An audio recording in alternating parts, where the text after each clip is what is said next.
Hi guys and welcome back. So do you remember Anchor Protocol? Yes, it was the previous bull run. And at that time we had the opportunity to deposit a stablecoin and earning 20%. Unfortunately, if you were there at that time, you also remember the big crash that happened, and it was everything connected to that system that wasn't sustainable. The point is that something in a certain way similar, it is happening right now. A new protocol called Ethena, it is offering on a stablecoin around 20 to up to 60%. Yes, literally. This week, the APR was about 67%. Something that is literally incredible if you think about.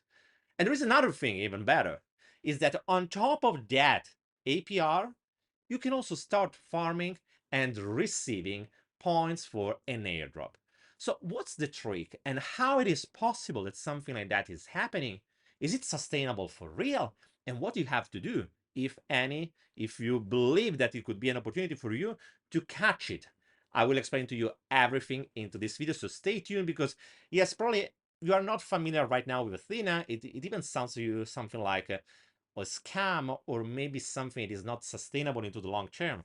But as you will discover into this video, there are a couple of things that are pushing us to believe, I don't know long term, but for sure, for this bull run, it could be a big, big, big thing.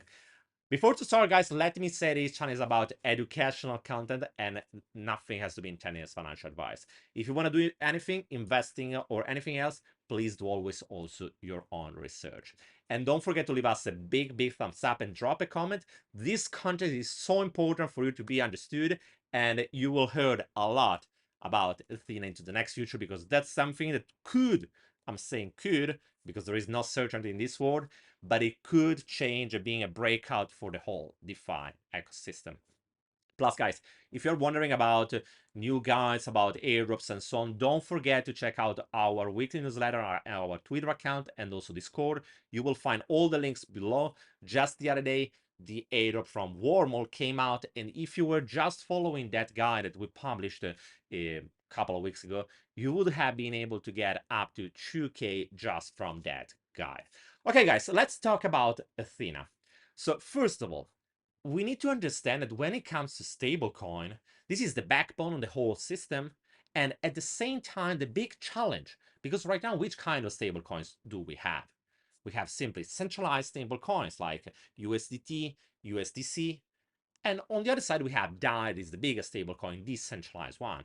The point is that at the same time, we have a big discrepancy between what is possible to do on DeFi and what is happening for real into the system. Because if you think about USDT with Tether and also USDC with Circle are big companies that are earning a lot of money out of the stable coins that they are issuing. The point is that this money, this amount of money is going directly and only into their treasury. This is something that we as users, even if we are the people who are using these stable coins, we are getting literally zero. So this is the starting point that push Athena to start thinking, can we find a solution? And that's what they came out. So let's dig into. When we talk about Athena, we need to understand also who is behind this project. Are people simply unknown or whatever? Are they supported by VCs? I know being supported by VC doesn't mean being a great project, obviously. But at the same time, it at least means that someone made some kind of due diligence on that project. And that's something that obviously it helps. When it comes to them, they already collected about 20 million. And as you can see also from this website, there are many investors among the most important. Or one of them is PayPal, Binance, Deribit, Bybit, OKX. All the big players are into this project. Why? Because as I was telling you at the beginning, we are talking about something that is literally the backbone of the whole infrastructure when it comes to DeFi. So once that we have understood that, let's try to understand which is the concept of Athena and how they are able to generate the yield. So basically what they do is they collect the collateral in order to issue the stablecoin. They use the collateral to stake Ethereum in order to start earning a first amount of yield passively and in a certain way secure. Obviously, as we have said many times, it's not 100% secure, but that's the most secure yield that we have into the system. I'm curious to see what will happen in the next future with a whole risk-taking story if Ethena will embrace even that. So from staking and participating in the validation system of Ethereum, the Ethena is starting to earn a certain kind of yield. It's about 5-6%, something like that. If you want to know more also about the exact percentage, there is an interesting analysis on their documentation where they are also showing you the whole back test of the yield during the last 3 to 4 years. So if you're curious, check it out. I will leave also the link in the description below. So this is the first revenue stream. There is a second one that is even more juicy, at least in this kind of market condition, and this kind of market condition could last for the whole next bull run. And I'm referring to the possibility to hedge the same asset. What does it mean? Simply means that in the moment when Ethena is holding Ethereum, it means that it's long on Ethereum. It means obviously that if ETH is going up into the price, Ethena will earn more. If the price goes down, it will lose money. And that's a problem, obviously, because you are issuing a stable coin that is backed by this kind of asset. And if the price of the asset goes down, it means that in a certain way, or even without in a certain way, because that's what is happening, it is losing the pack. Because if everyone is going to redeem their stable coins, there are not enough assets into the treasury to repay all the debt. So what they are doing is hedging their position, and they are using all of these exchanges. As you can see, there are some of them that are centralized exchange, others are decentralized ones. The whole point is that what we know is that on average, there is a funding rate that is paying more short positions instead of long positions, simply because usually there is an over bullishness on the price of ETH and generally speaking all the cryptos. And this situation is even more evident during the bull run. During a bull run, the APR that is generated by this strategy, as you can see, this is coming from the last week, and the APY, so the compounded one, could reach even 100%. So that's a lot. That's also the reason why into the homepage you can see that right now, and this is a number that is coming as an average from the last week, the APY is around 67.2%, so pretty a lot. So the whole point is that we are backing the stablecoin with a yield-bearing asset, is Ethereum, that is generating by itself through the staking. If you want to know more also about staking, you can check also here all the positions that the system is having, the staking, the APR, and so on. It's done pretty well. If you're curious, I will also leave the links to everything so you can check them by yourself. So from one side, they are having this yield-bearing asset, and on the other side, they are shorting it in order to be hedged, so neutral to the market, but at the same time earning yield thanks to the funding rate. So as you can see, the system is pretty interesting, and it's not like with a anchor protocol that the yield was simply coming from printing new money. There was no real system that was generating real yield. In this case, it is possible. Well, does it mean that it is 100% secure? Well, absolutely not, guys. There is a big difference from this kind of stablecoin and the stablecoin that can be issued by a centralized institution or whatever. Because obviously, if the ETH that are used in order into the staking system are slashed for any reason, well, there is obviously a loss.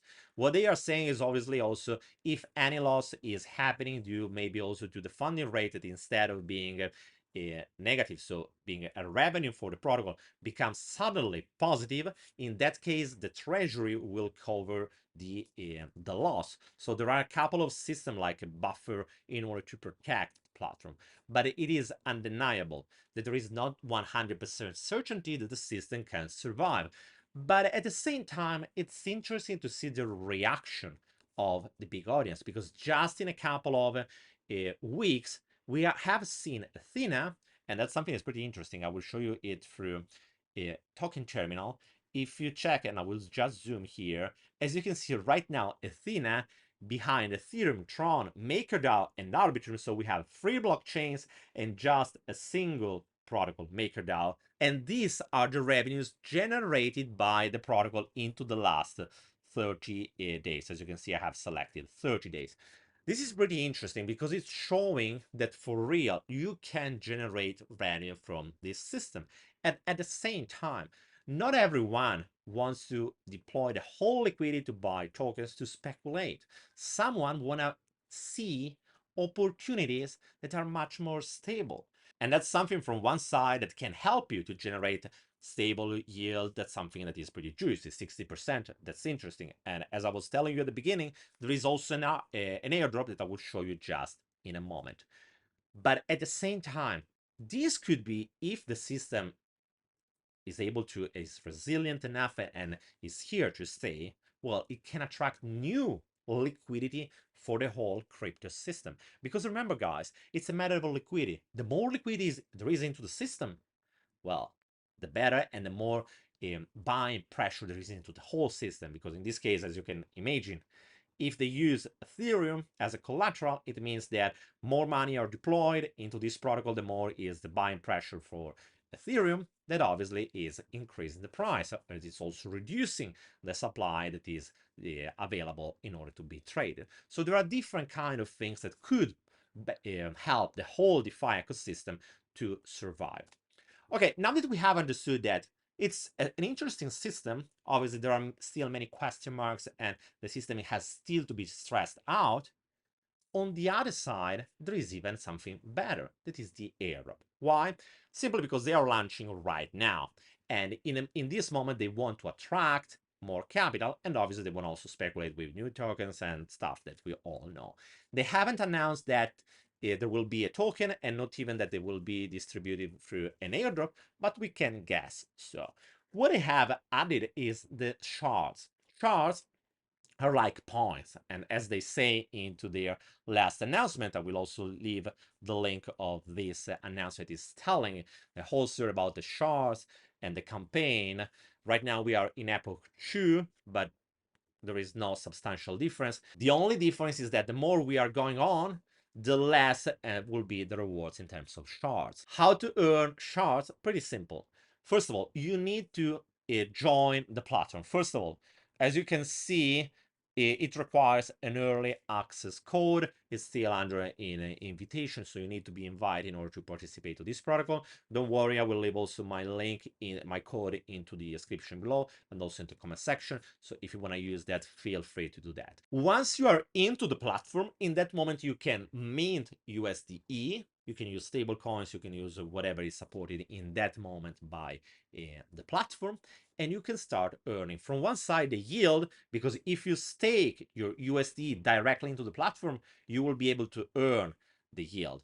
Or the second option is, instead of earning the yield, you can provide liquidity. Just to give you an idea, the providing liquidity is boosted in terms of the amount of shards that you will earn. At the same time, remember guys, if you are providing liquidity, you are not able to get the whole APR. So it's also a matter of a choice. What do you prefer? Because from one side you are maximizing the points, on the other side you are maximizing the yield. My suggestion is, from one side, study the platform, because literally this is something that could be a revolution for the whole system. Finally, we have a stablecoin issued and maintained in a decentralized manner. That's something that's pretty big. On the other side, 60% of a stablecoin, well, that's an insane APR. And finally, the campaign also for the airdrop, it's much more juicy right now. Remember, guys, as always, the less the TVL, the more points for you, the more shards for you. If there is a moment to participate to these things, is now, not when it will be already at 2 billion TVL or whatever. It is right now. So this is the moment if you are obviously interested. I'm not suggesting you push it, go all into that, because as always, and as I was telling you just a moment ago, there are still risks that you can't ignore. But at the same time, we can't ignore the fact that this kind of opportunity is real, and what has been done so far by Ethena is pretty interesting. Okay, guys, I don't want to waste too much of your time. If you have any kind of question, feel free to ask into the comment section or come into our Discord and ask there. And I will see you soon with another video. Bye, guys.